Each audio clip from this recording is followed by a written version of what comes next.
New cameras and lens for nature photography by Sony. Yes, finally, we've got two new cameras, the Sony A7CII Mark II and the Sony A7CR, as well as the new Sony 70-35mm f2.8 GM2 lens. Will be very good for nature photography? Let's go to find it out.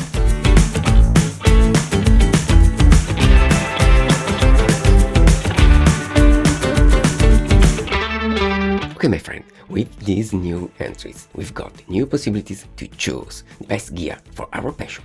I mean nature photography. But before going deeper this topic, let's see the main specification of these new cameras and lenses as well. The A7CII is available in black or silver color and gets a combination of the Alpha 7 IV 33MP full-frame sensor that works with both still and video, and even with a better management of the chromatic noise. Furthermore, it's capable to go from ISO 100 to 51,200. This camera is really compact. Indeed, it measures only 71mm 8, 124mm large, and 63mm depth, and with a weight of about 500 grams. Speaking about videos, the A7CII Mark II allows 4K 60p videos at 422 10-bit, as well as log-free 4 RAW type images from uncompressed to compressed file, and in the middle there are the lossless versions, 5-axis internal stabilization that allows up to 7 recovering stops, so really good.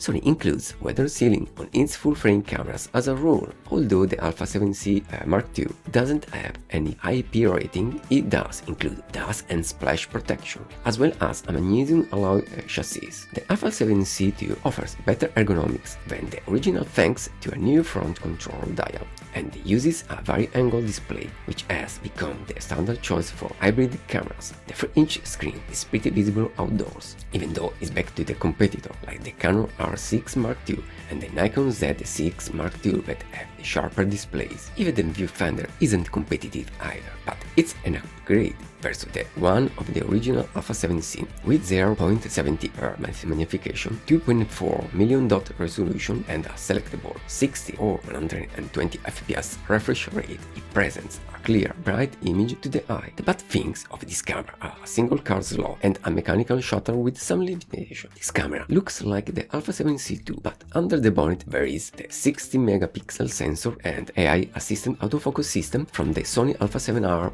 5, but with a more compact camera body that costs significantly less. It draws support for 8K video and uses a smaller viewfinder, but all the photo features are pretty the same, including the 240-megapixel multi-shot mode. The A7CR is weather resistant, like the A7CII, so you wouldn't have surprises, and you will be able to use it even under light rains. Buttons and dial are the same of the A7CII, as well as the rear monitor. So compared to the competitors, the A7CR lacks in quality and numbers. Even the viewfinder is worse than the competitors, like the Canon EOS R5 and the Nikon Z7 II. The A7CR runs on Sony's NP-FZ100 battery, one of the best in the market for endurance. Here it should get you around 490 photos per charge with the AVF, or 560 with the LCD monitor. Video creators can expect around 155 minutes of continuous recording. The A7CR had the same hybrid autofocus system as the A7R5. Face detection points cover about 79% of the frame, and contrast focus points extended near to the edge. You can pick a focus point by yourself or select a narrow area of interest like with any other camera, but Sony's strength is in its subject recognition and tracking. The company's real-time tracking system allows them to recognize and follow humans,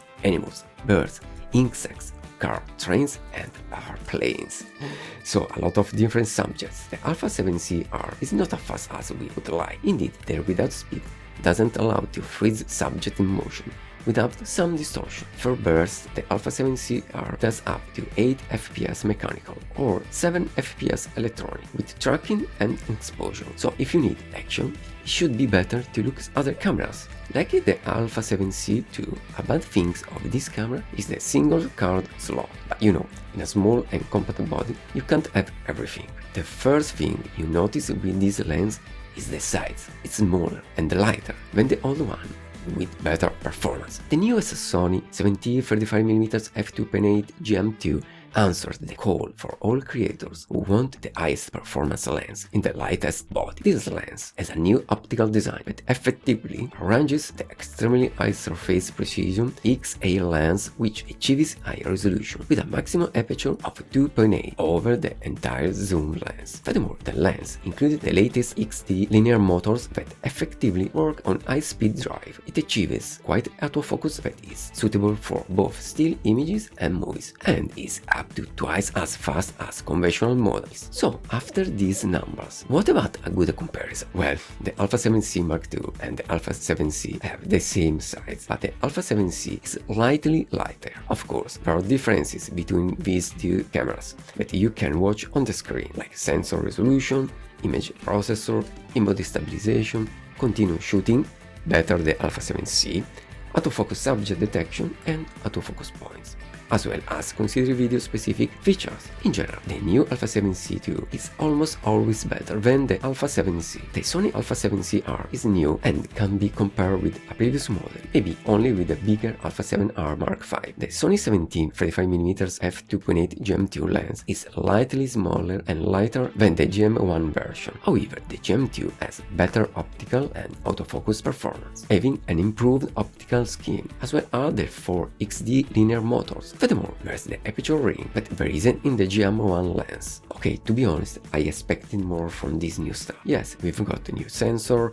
we've got the AI processor, and we've got even a compact high-resolution camera. But how much of these improvements worth the extra money you have to spend? I'm sure, but you can keep on using the old model, the Alpha 7C and the 35mm f2.8 GM without any problem and save a lot of money. The new cameras are voted more for a landscape photographer, and with the Alpha 7C II, even for videographer, because it's more balanced in terms of main specification. But for my purpose, it's still good the old Alpha 7R Mark II. I mean, for landscape and macro photography. For wildlife photography, both cameras are pretty good, but not excellent, due to the small burst shoot, but it's not comparable to other cameras more voted to action, like the Alpha 9. Of course, the AI processor can make a great job with the wildlife, but not in every situation, so it's an aspect to consider if you want to invest in a camera like this. The 35mm GM2 lens can be justified only if I want to make more videos, mostly using a gimbal, but staying only with photography, I think it doesn't worth the change. Well, my friend, you know, I tell you what I think, and this time I'm not sure of this new gear. Okay, don't get me wrong, I don't want to say that the new Sony gear is not good. For sure it's good, mostly if you are new